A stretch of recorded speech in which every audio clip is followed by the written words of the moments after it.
Connecting with purpose is about doing what matters most in a time when our families, workplaces, and communities need us. This show from Purpose Views presents honest conversations about what's possible when we invest in helping our people be their best, purposeful selves. You'll hear the challenges of making those investments and tips for reaping their rewards. This show is designed to help people-first leaders like you create the impact you seek. Let me introduce you to the purpose-driven and real-talking hosts, Mark, Neil, and Nell.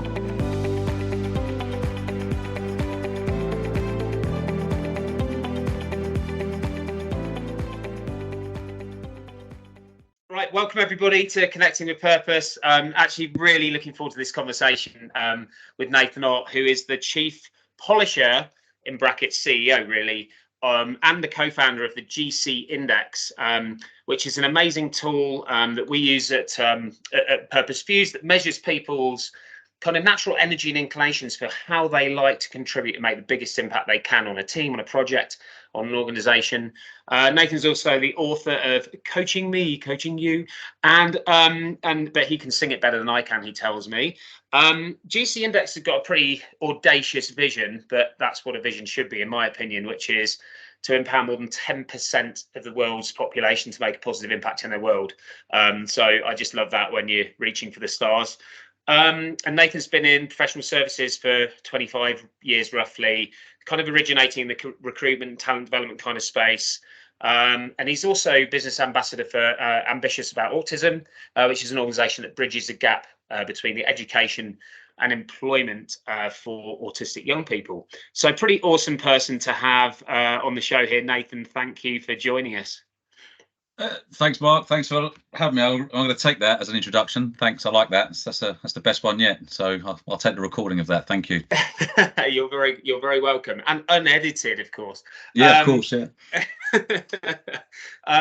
So we'll dive into what a chief polisher means in a little while. But before we do that, we'd like to kind of start with magic moments. And this is just kind of like, if you like, unpacking your life, unpacking your career, but just through three standout, pivotal kind of moments that in your career or life, that when you look back with the benefit of time, you're like, if I had to give them a score based upon the impact they had in my life, I'd give them a 10 out of 10, because not necessarily they felt magic at the moment, in that moment, because they were so super positive, but they could have been. But it could have been even a really major challenge you had to overcome. The 10 out of 10, therefore, is the impact that it had on your life from that point on. So there's three questions associated with three magic moments. So it's a little bit of a cheaty way to ask one question and get 9 answers, which is, what are your magic moments? Yeah. What is it about them that made them magic? And then if you had to give them a name, what would you call them? Oh, okay. So I've had a little time to think about this, as people listening would expect. So I'm going to do them chronologically. I think, and I've already forgotten the three things I'm supposed to talk about. So sort of the three things. Just remind me if I'm not picking them up. So the first magic moment I would say would be meeting one of our first business partners, Andrew. I think that was a very magic moment. I was his first researcher, and we did really well, very successful in what we were doing. It was in an executive search recruitment world, and the organisation we worked for went bust. And let's just say it wasn't for a lack of charismatic leadership from the top. Let's just say that. And we decided we were going to just leave and start on our own. And we were walking through Soho in London, and went to a pub, and we just sort of said, we're going to work with each other the rest of our lives, aren't we? And we went, yeah, probably. And that was and we have done. So this was over 20 odd years ago, and 2 businesses on, and still working. And I think what that's done, we're very different. And I think in those 20 odd years, we've probably met each other socially at the weekend once. Right. So it's not it, but it just works. And I think that's been really helpful. If I hadn't met we hadn't made that introduction, I think it wouldn't have been as a magic from our career perspective. So did I answer all 3 questions? Is that? You answered 2, which was what was the moment and what made it magic. So the last thing is to give it a name. Yeah, I don't want to say meeting of minds. That sounds too cliche, but it's that. Yeah, it's that. If you could think of a better phrase of meeting of minds that isn't the phrase meeting of minds, it would be that. But I can't think of one right now. Okay, well, we'll call it. It isn't meeting of minds. It is a meeting of minds, but it's something. Yeah, exactly. Number 2, and I think part of with that, meeting that we set up a business that's still going now, and Andrew's running, because you'll find out we've sort of gone a bit of our separate ways and running a business each. I went through a lot of my life sort of thinking I wasn't old enough to do stuff. I always looked a bit young, which is starting to pay for itself now, I must say. But early on in the career, no one really took you that seriously, and I lacked a lot of confidence. I was always quite subservient to people that were probably in a higher position. And we deal a lot with professional services partners, and so a lot of the time in the meeting, I was always looked at as the boy, the bag carrier to Andrew, who was only a year older than me, but looked much more older and sophisticated, and spoke with a better accent than I do, right? And it was just after the birth of my first son, something happened. It was sort of like all of a sudden, whether it's I saw some evolutionary psychologist can tell me it's something to do with protection or something. But I was in a meeting and I didn't like something, and I just spoke up to these 2 partners and went, no, this is not what's going to happen. This is what's going to happen. And the 2 sort of partners either side of me direct went, what happened to you? I said, you've never done. I said, don't know. I just feel a bit more confident now. And I think that was that confidence of becoming a father for the first time. It was strange, and it was a magic moment, if you like, because I didn't plan for it. I didn't go, right now I'm a father, I'm going to do that. It just happened in a meeting, and so I don't know what that is. Coming of age, believing in myself, we'll call that. I don't know. But that was a huge shift. I remember a huge shift. And I think if that's something I'm really trying to instill in my son. If I can teach them one thing, is don't spend. I spent from the age of 16 to 26. Probably if I wish I'd found that sooner before actually having a child. If you know what I mean. So, and if I can teach them that, I will. That confidence to speak up and say what's in your mind, or just to believe in yourself. Yeah, it's always, I don't know what it was. I don't know if I was trying to be subservient or but I just sort of put these people on a pedestal and didn't feel that I had a voice, or I didn't have the respect. I don't know that they had. But since having my first son, that changed completely. I was like, right now, I can't mess about anymore. Now I've got to take a lead. I've got someone to protect myself. So I don't know what it is. I'm sure I can sit on a couch somewhere and someone can tell me, but that was, I felt something there. Is that okay for number 2? Is that all right? Yeah, brilliant. Love it. Love it. Number 3, I know the name of this one, and it's called the Motherload. I know the name of this one. So we're going to talk a bit about the GC index, and this is at a phase when Dr. John and I, my sort of co-creator of the GC index, we're going through the research phase of the GC index, and it's 4 years in, and I just come out from a major shoulder operation. I'm sat in a hospital car park, and we're still doing this sort of stuff. My wife's going, just rest. No, I've got to do this. We've got to do this research. And John's tapping away and he's on the phone, and we ran a computation, we ran a calculation. And I said, because I couldn't see because I was on the phone, and John was running it.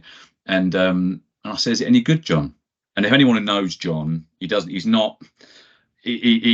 get excited that often about stuff. He's a very, he might say something very grounded, and he might, when he's really interested, just take his glasses off and go, that's interesting. And then you've really got him.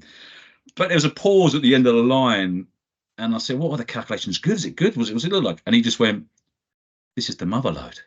Yeah, and he said it, and that was when the whole GC index algorithm just would come together for the first time. And so that was quite a magic moment. I don't think John said the word Motherload ever again in his life. So but there we go. So And that set off what has been an incredible journey, which I suppose we're going to talk a bit more about later. Yeah, we can weave it in now, actually, I think, because it's kind of a nice a nice tee up. So when because we at Purpose Fused, we use the GC index as a tool actually in all of our programs, because it's so complementary to what we do, which is really helping people understand their purpose, but most importantly how they can bring that to life in life and in work. Which really is about understanding the essence of the things that drive you and that you care about and that you believe in, and then pointing them towards impact, and then articulating the impact you actually want to have, and then being intentional about making it happen. And so the GC index that measures this kind of natural energy that people have to want to contribute in a particular way, to us is so complementary because it sits again at this sort of the essence of self. Maybe talk us through a little bit of the origins of it. You've mentioned about the research, sort of what are the origins of it, and then kind of how has it evolved since then to where it is today? Yeah, and I want to be very, very clear. This has been a journey. This is not something that John and I, we call ourselves co-creators, but this has been a journey that's been completely driven by clients, by partners, by people like yourselves who are constantly pushing us. But the origins of it were twofold, really. One was working in the world of professional services and senior partners, and they were looking for talent that could make a transformational change, whether that's open new offices, new service lines, do something different, very much the VUCA world at the time. And we would sit there with their talent frameworks written, they spent a lot of money on these talent frameworks by big companies writing them for them. And at the end of it, they would say, "Oh, just get me some people that get it." So I'm like, well, this is a waste of time then. You're not even looking at this stuff that you spent millions of pounds on. Describe it to me. And they said, "I'll know it when I see it." So it was like, what is this pixie dust, this X factor, this that everyone knows but can't describe? So that was one element. And the other element was, I'm not going to go through it too much, but in the diversity circuit, I was often the only bloke at a women's event, or the only white person at a BAME or Red event, or the only straight person at LGBT event. I'm sitting there going, can't we just see people for the impact they make? I like football. I know you like your rugby. When we get onto that pitch, we don't much care how tall, how thin, or whatever they are. We just want to know what impact you're going to bring to the team. And I'm thinking, can't we just so that's what started the research. And then we started the research looking for these individuals that we termed game changers, and that was just how it appeared. Ran that research, that become the DNA of a Game Changer 2015. Took that out onto the circuit, and because people are interested, this is probably a magic moment again. So number 4. See, I couldn't think of any before we started recording. I've got another one straight away. You said that'd happen. We took it to a conference full of this is well documented. I've said this quite a few times. Full of chief information officers, chief technology officers, big telcos, Verizon, Bharti Airtel, China Mobile, Orange, and it was the group chief information officer of Orange, Pascal, that said, "I like this." This thing you've identified, these game changers, and it's underpinned by a model of imagination and obsession, without going too much detail. And he just said, "Well, what is it around the rest of the model? If you're not a game changer, what am I?" I was, "Well, I don't know. I haven't even thought about it." And so then we went back and researched, and then that's how the GC, that's then how the Motherload come about, and then that's how the GC index model come about. So that's how it started. And then to reference what your opening piece is, I was saying, our mission is to impact more than 10% of the world's population. Back then, people just laughed at me. "Yeah, all right, Nathan, good one." They're not laughing anymore, which is nice. Yeah. Awesome. Yeah, I mean, it's a huge undertaking, but you've actually powered your business with a model that really supports scale. And I think it's quite a unique business model in that regard. But when you think about the tool itself, and it kind of essentially measures people's natural inclination and energy, you call them proclivities, as 5 different proclivities. Yeah. And for folks listening from our perspective, how would you kind of describe the relationship or the correlation, if you like, between understanding your energy and how that can help you kind of bring your purpose to life? Like, what's the relationship between energy and purpose at the kind of individual level as you would see it? Yeah, so when we talk about energy, we're talking about energy for impact rather than just energy. It's Yeah. not in the sense of like, I can get energized by listening to my favorite song in a nightclub at 2 o'clock in the morning, right? That's not Right. what we're talking about. So we're talking about energy for impact. Now, and I will talk in sporting terms, and as I have said, I'm not sophisticated enough to know about rugby, so I will use football if that's okay.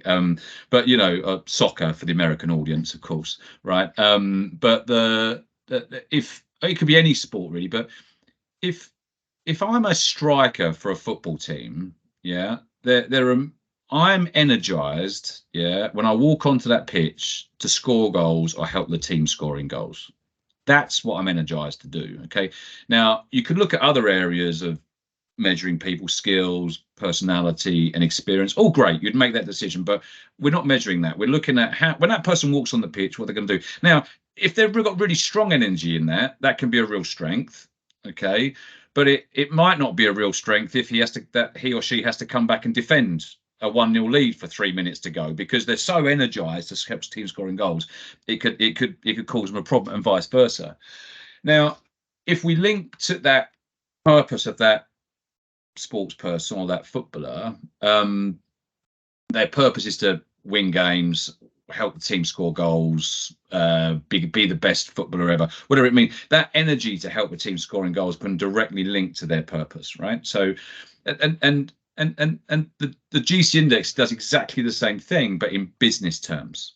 Okay, so it understands how people are best want to approach work.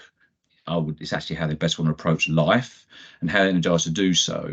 And it gives them an understanding of how to direct that energy to help them achieve their purpose.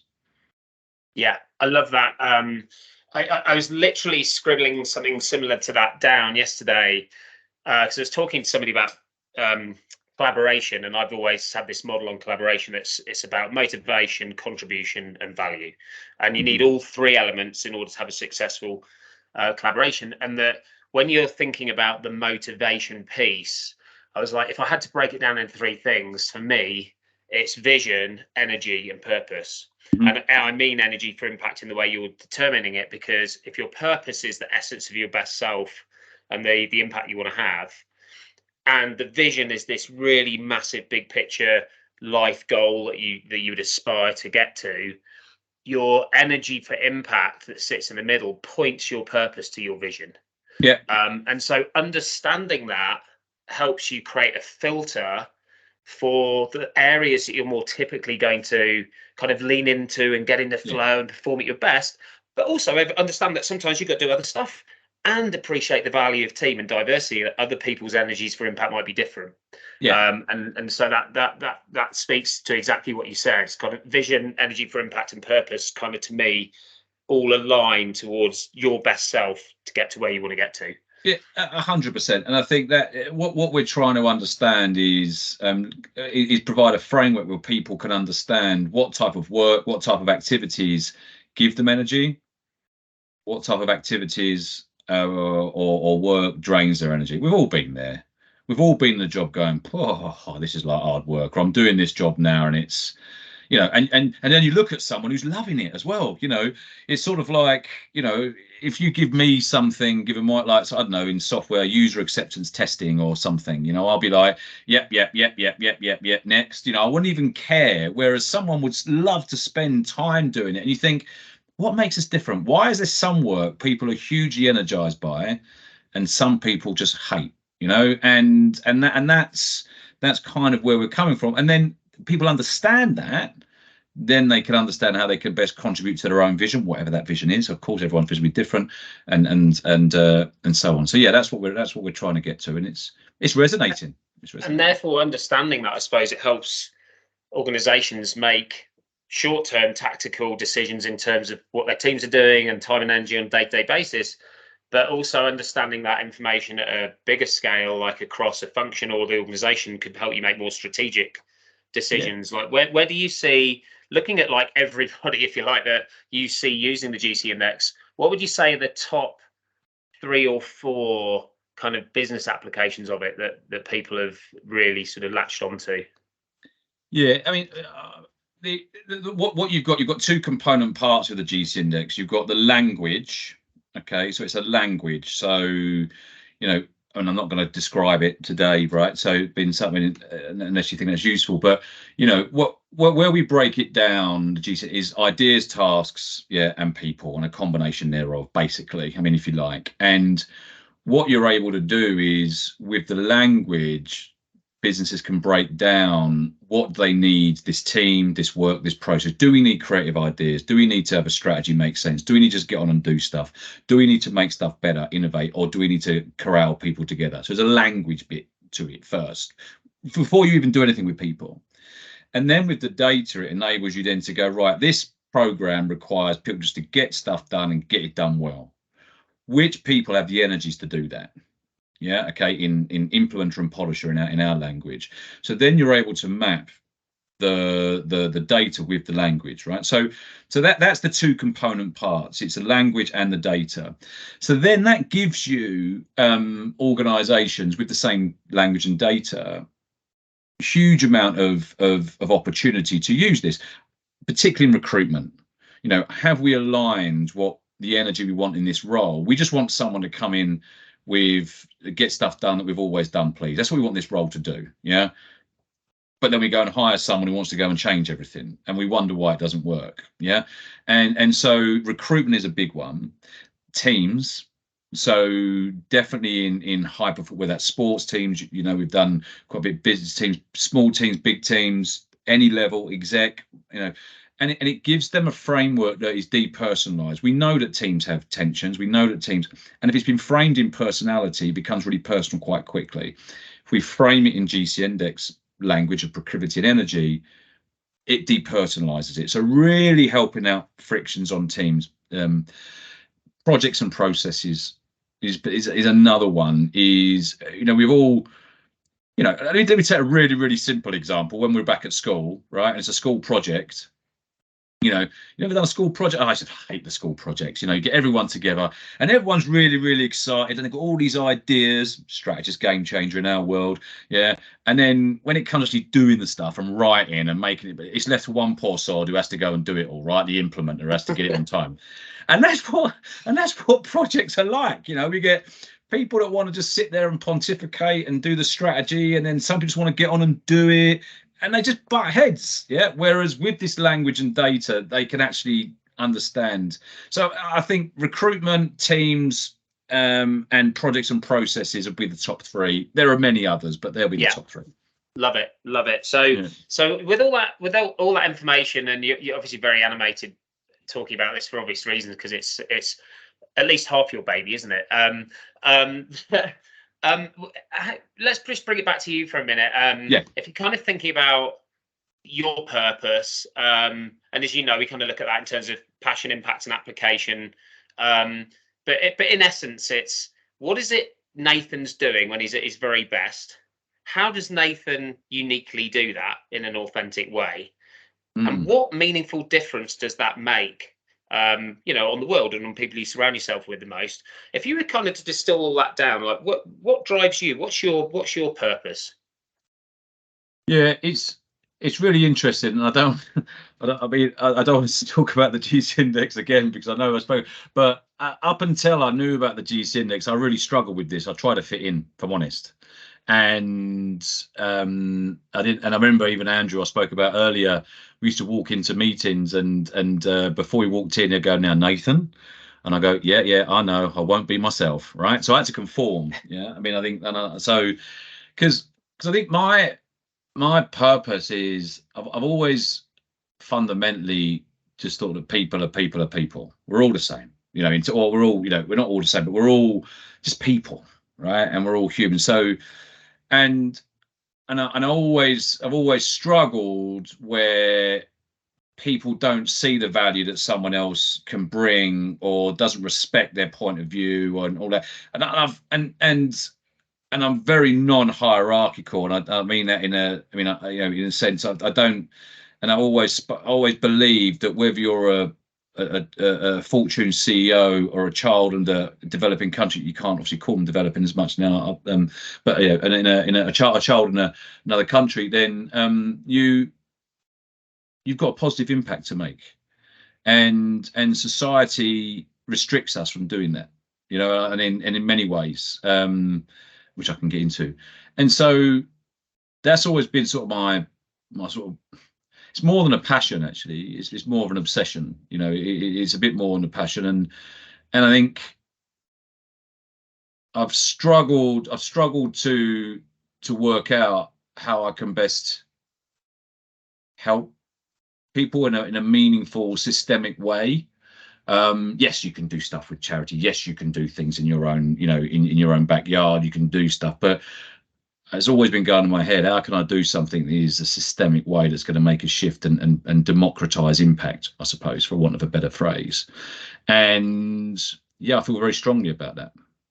So I don't know if that answers your question. It does. No, yeah. Well, what I heard was that the essence of your purpose is that you've always seen potential in people, and you're very passionate about enabling people to bring that to life in a way that kind of democratizes impact for everybody, and which speaks exactly to the drive behind the GC index and how that is able to do that at scale. You said you could speak a little bit more to how maybe context or society or the environment maybe doesn't see that potential in terms of people's energy for impact, and unpack that a little bit for us. Yeah, I mean, it suits our societal structures. Typically, they particularly in the Western world, and I'm not much of an expert on the Eastern world as much, but certainly in the Western world, they do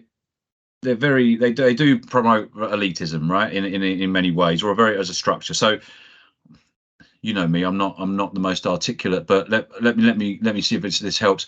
Do you have the show X Factor, right? Yeah. X Factor, the show X Factor. Yeah. They're not looking for the X Factor. They're not. Yeah. They're looking for someone that could sing a Whitney Houston song or a Beatles number or a Take That number or whatever. Yeah. A little bit better than the person before, so they can shift loads of records. So they've got to look a certain way, be a certain way, now, if somebody they quite like has the X Factor, so they got tattoos on their arm, they're playing their own instruments, they're not dressed. You watch when they go to live shows, once they've got selected, the tattoos get covered up, the hair gets coiffured, they'll all, look, and they start singing, and they'll make them conform. Yeah. And that is, for me, that's a parody of school life. That's a parody of work life. So I'm at school. Yeah. Come in, do your work. Yeah. Okay. Oh, you're verbally agile and bright. We'll stick you in the top set. Oh, you'll keep asking difficult questions and you're a bit, oh, no, you're disruptive. You can get out. You've got to conform. Yeah. Or you leave. And I think that's just, for me, that's work. That's life. That's a lot of it. And I think that needs to change structurally for me, and anything I can do does that help answer the question? Yeah. And I'm only smiling just because it kind of tells your own story a little bit as well.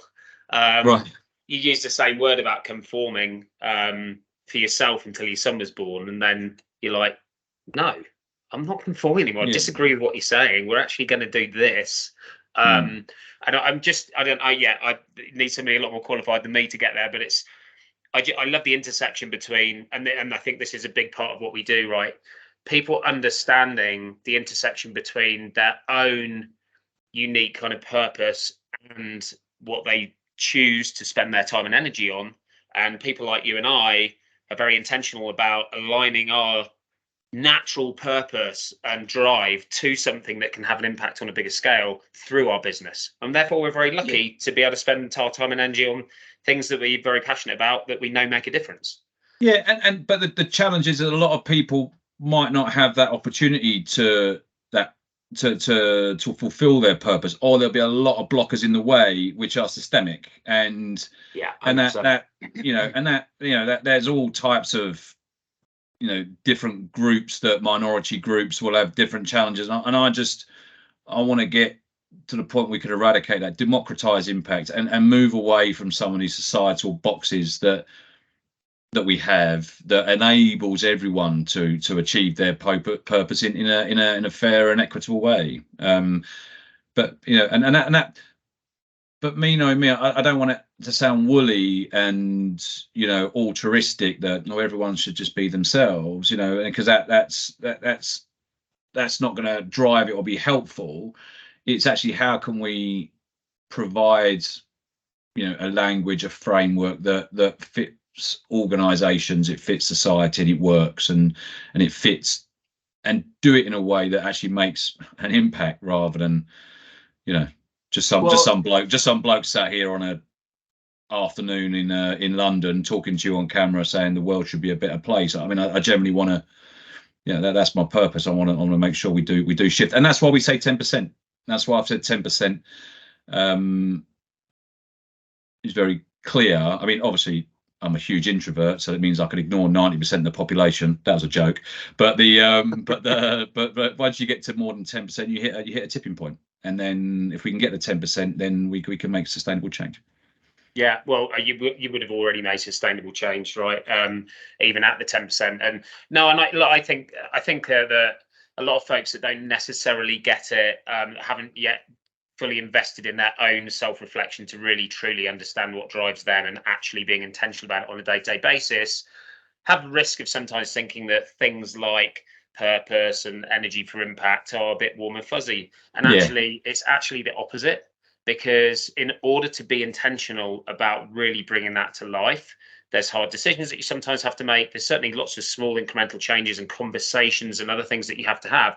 At the end of the day, they all drive better performance. And that's what everybody's looking to get in the business world. But what it does is it does it in a sustainable way, because you're working on people's well-being and performance together. And that's the only way to maintain that peak level over time. So. And that's what I like about you guys. What you guys do with purpose and Purpose Fuse is you make it very concrete. It's not warm and fuzzy, and it's very concrete for the individual, and they get demonstrable value from it. And I think that's almost what I'm sort of saying. And I don't often like doing these things, and sometimes, because people just think, oh, it's that guy, that's saying all this stuff, and it's another one of those people want to change the world. So I sort of try and keep myself a little bit, in the sense of want to do this nice and quietly and systemically, and people will get it in the end. That's because, and that's what we've seen with the GC index a lot of people look at it and go, well, what is it? Or I talk to them about it and they go, what is it? And then 2 or 3 years later they come back and go, I get it now. So but it takes time. It also tees up a question that I usually hit up towards the beginning of the conversation, but I wanted to take it in a different direction today. But it tees up a nice question for, like, what's purpose not, right? If we're talking about purpose and this intersection between purpose and energy for impact that drives people forward to make the impact that they really want to make, what do you hear out there when people are claiming to invest in purpose, and you're just like, no, you're talking a game, but you're not actually following through? Yeah, it's. I work with a lot of organisations that have a purpose, and I think purpose has been this phrase that organisations have used just to make people feel like, it's we're doing it for you, or we're doing it for our purpose is to do this, purpose to do that. No, it's not. Your purpose is to make money. Right. Okay. Or your purpose is and we're not stupid. We're quite intelligent as human beings, actually. I don't like the way that purpose is used to manipulate people in organizations. I don't like that. I understand organizations need to have a purpose, but they need to live it and breathe it right through the whole organization. Typically, we have a purpose. I mean, maybe the top team buys into it, or they just agree with it because if they think it's a good thing to drive more shareholder value or more money. Yeah, I don't think they'll do enough to make sure that their purpose is actually driven right through an organization properly. I do understand that with organizations they can't necessarily connect to everyone's individual purpose. I mean, I get that. I mean, that's quite tough. I mean, you're more a purpose expert than me, so you'll probably be able to chime back on that. But yeah, I don't like this made up purpose just to manipulate, I think. Does that help? 100%. I mean, it's, whether it be the same as our view in that, and firstly, I will say, I think there is a bit of a tailwind in authentic purpose at the organizational level, and a lot of B Corps over here and the equivalent in the UK that probably do the right thing to really lead with that. But it's become, if you like, a little bit of a marketing fad. And the difference is that that's an outside-in articulation of purpose to position the organization to the broader world stakeholders, whoever they care about, shareholders, etc., as doing good. And if it's designed outside in, it's never going to be actually truly authentic to what the organization is. And guess what the organization is? It's just a big group of people that are all there for the same reason, to make an impact in some sort of way. So unless you actually discover your purpose from inside out, from the people understanding what really drives them and what they care about and what they believe in and what difference they want to make through this structure of the organization, you've always started it off from the wrong foot. And that has the risk of being manipulative and inauthentic, even if that isn't the intention. Yeah, exactly. I'm not saying that people intentionally being, to mislead or to manipulate. I think, I mean, where we get involved in sort of company-wide sort of purpose, it's the company has to have a purpose. I get that. Well, whatever it may be, but then it's how does everyone contribute to that? I think that has, or can they contribute to that purpose is where it's meaningful for them, because at the end of the day, I would argue we're all human doings. And if we're doing something that we like, we're good at, and we're valued for it, then we become human beings. And so I think if we can link all that into the purpose of organization with how the individual can contribute to that purpose, I think we're getting closer. Yeah. So I'll build on that a little bit, just because there's going to be two flip sides to this next statement / question.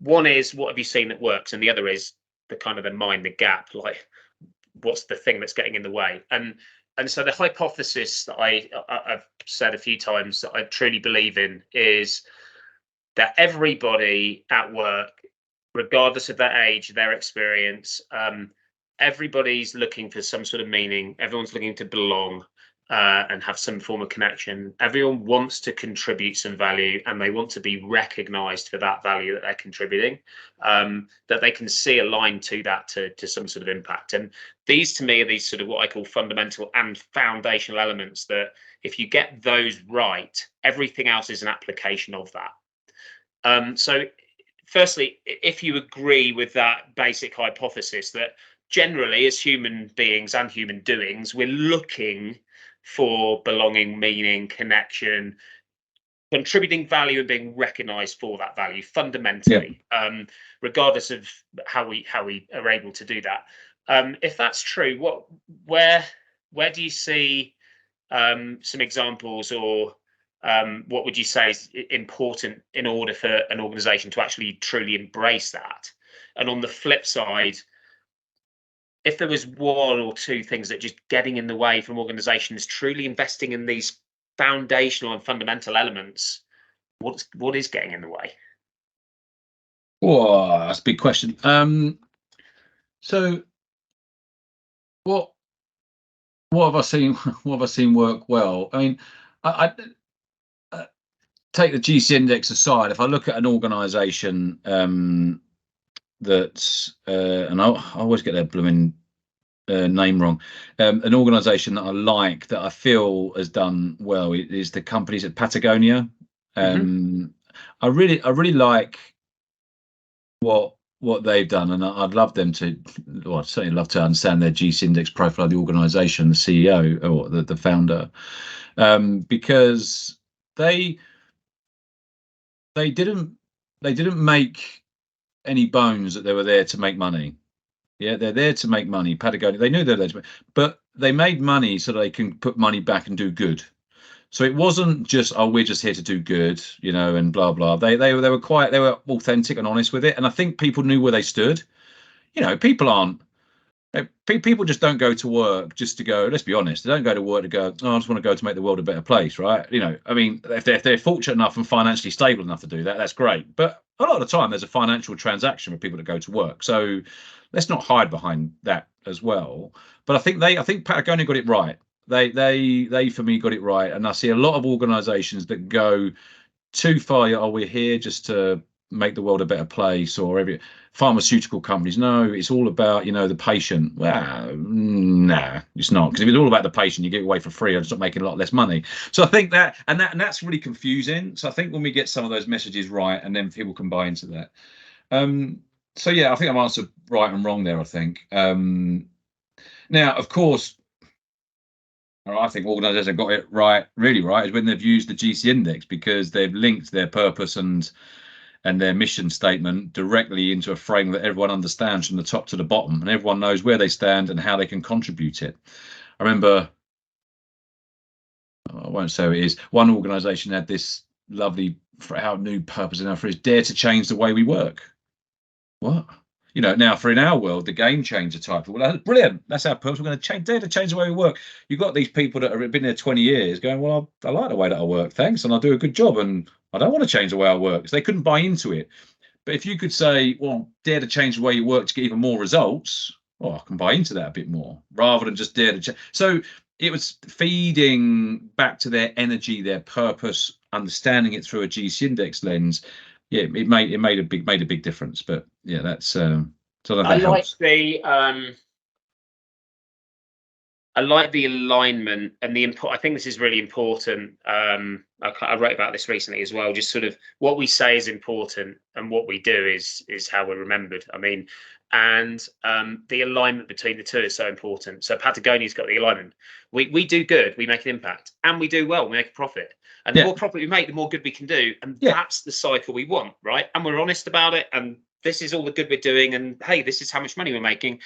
And we're kind of pioneering to a certain extent in that space, and other people are following, and therefore we get more kind of more wind behind the sails, versus coming up with a line that is perfectly well intentioned, and that only appeals to a certain percentage of the population that's working in the organization, and it might be the thing strategically we need to do, but actually we need the language to align to where we want the company to go and how everybody can contribute to it. And that's what we absolutely love about the GC index. It's the glue in the middle.